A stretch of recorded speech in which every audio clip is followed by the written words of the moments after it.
Good morning, students.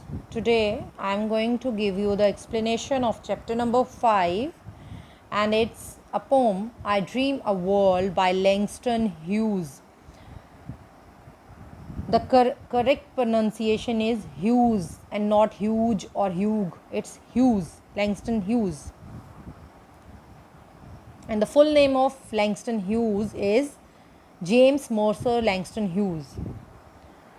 Read the poem that introduces us to the dream world of the poet. This poem is an imaginative poem, and poet dream a world.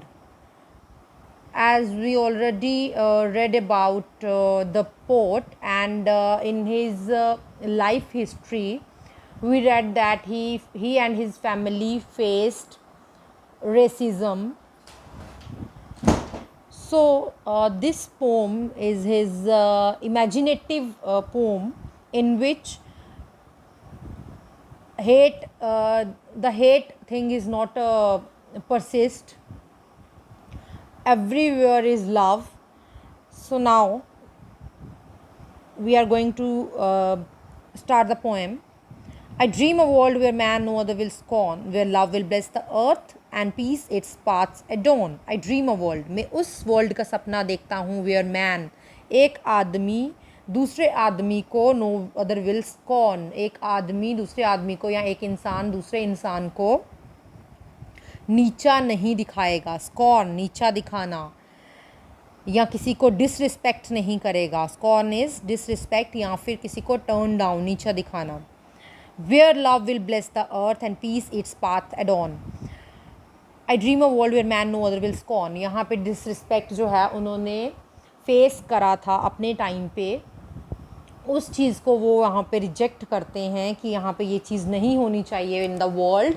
उनको इस world का dream है कि वहाँ पे जब racism था in America, जब वो रहते थे वहाँ पे उनकी फैमिली को रेसिज्म जो था वो फेस करना पड़ा था, जिस वजह से उनको नीचा दिखाया जाता था कि you are blacks and you are not the superior one, we are the superior and we are not equals, black and white are not equals. So उनको वहाँ पे ये चीज़ बोली जाती थी और डिसरिस्पेक्ट किया जाता था. Where love will bless the earth and peace its paths adorn. जहाँ पे अर्थ को जो है धरती पे प्यार ही प्यार होगा, और जो धरती का जो रास्ते हैं वहाँ पे रास्ते किससे होंगे. एडॉन मीन सजावट. उनकी सजावट किससे होगी? शांति से, पीस से. कौन सा वर्ल्ड का ड्रीम कर रहे हैं पोएट लंगस्टन ह्यूज़? किसका कर रहे हैं ड्रीम? कि जहाँ पे एक इंसान दूसरे इंसान को नीचा नहीं दिखाएगा, और जहाँ पे धरती पे सिर्फ प्यार ही प्यार होगा, और धरती के जो रास्ते हैं उनको एडॉन किया जाएगा with piece. I dream a world where all will know sweet freedom's way. Where greed no longer saps the soul, not avarice blights our day. I dream a world where all will know sweet freedom's way. मुझे इस world का dream है जहाँ पे सबके पास freedom होगी. Sweet freedoms वे. Sweet freedoms वे मतलब कि जहाँ पे रिस्ट्रिक्शंस नहीं होंगी. लेकिन रिस्ट्रिक्शंस मीन्स अगर कोई गलत कर रहा है उसको तो हम रोकेंगे, ज़रूर रोकेंगे, वो तो रिस्ट्रिक्शन होगी. लेकिन कुछ अच्छा अगर हम कर रहे हैं, फ्रीडम होगी हर चीज़ की. Freedom to speak and freedom to everything. कुछ गलत करने की फ्रीडम यहाँ पे मेंशन नहीं करी गई है, लेकिन एक स्वीट वे में फ्रीडम आपको होनी चाहिए.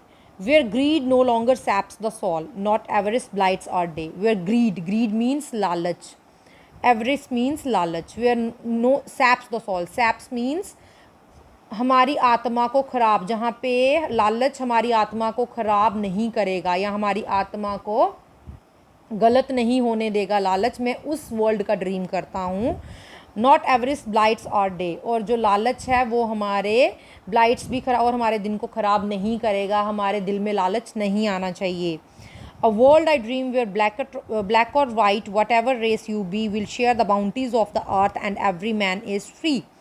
और तो और मैं उस वर्ल्ड का ड्रीम करता हूँ जहाँ पे ब्लैक एंड वाइट जो हैं, आप किसी भी रेस से हों, ब्लैक हों चाहे वाइट हों, बाउंटीज़ ऑफ द अर्थ, जो गिफ्ट्स हैं नेचर के, जो वेल्थ है नेचर ने हमें दी है, उसे हम इक्वली शेयर करें.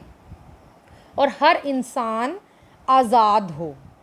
मैं इस वर्ल्ड का ड्रीम करता हूँ जहाँ पे चाहे आप काले हैं चाहे आप गोरे हैं, वो अर्थ की जो नेचर की गिफ्ट्स हैं वो इक्वली शेयर करने की फ्रीडम होनी चाहिए वहाँ पे, क्योंकि इस चीज़ को हमारे जो पोएट हैं वो फेस कर चुके थे, जिसकी वजह से उनके फादर भी उन्हें छोड़ के चले गए थे।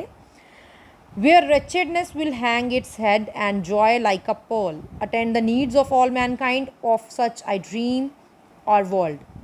Where wretchedness means very miserable condition, दुख, वहाँ पे क्या होना, hang its head, यहाँ पे जो दुख है वो भी सर झुका दे। मैं उस वर्ल्ड का ड्रीम कर रहा हूँ जहाँ पे दुख कभी आए ही ना, and joy like a pearl, और जो खुशी है, पर्ल मीन्स जो समुद्र से हमें मोती मिलते हैं उनका कलर कभी फेड नहीं होता, कभी भी उसका कलर जो है वो चेंज नहीं होता, तो वो उसकी तरह जो है वो जॉय चमकती रहे इस धरती पे।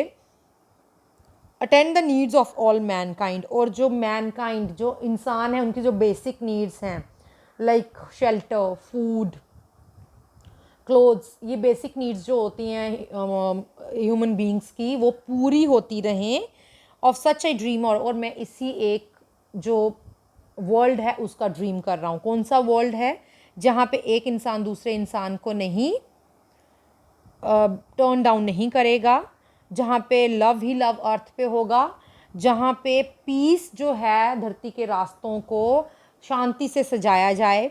और कौन सा वर्ल्ड है यहाँ पे? सेकंड पैराग्राफ में, सेकंड स्टैंजा में कौन सा वर्ल्ड जो है पोइट इमेजिन कर रहे हैं, ड्रीम कर रहे हैं, जहाँ पे एवरीबडी को जो है स्वीट फ्रीडम होनी चाहिए, किसी को भी रिस्ट्रिक्शंस नहीं होनी चाहिए, ग्रीड नहीं होगी, हमारी सॉल को, हमारे मन को, हमारे दिल को जो है वो लालच ख़राब नहीं कर पाए। थर्ड स्टैंजा में ब्लैक एंड वाइट में जो रेसेस हैं उनमें डिफ्रेंशिएट नहीं होना चाहिए। बाउंटीज़ जो अर्थ की हैं, जो गिफ्ट्स हैं वो हम इक्वली इंजॉय कर पाएँ। और फोर्थ स्टैंजा में जो है जो दुख है वो कभी भी इस धरती पे ना आए, और खुशी जो है वो पर्ल की तरह चमकती रहे, और जो ह्यूमन बीइंग्स जो मैनकाइंड है उनकी जो बेसिक नीड्स हैं वो फुलफ़िल होती रहें। सो यहाँ पे ये पोएम है, जो ये पोम है, ये लैंगस्टन ह्यूज़ जो हैं हमारे पोएट हैं उनकी एक इमेजिनेटिव पोम है। So here the poem ends. In my next lecture, I am going to give you the explanation of some exercises and questions and answers related to this poem. Till then, thank you.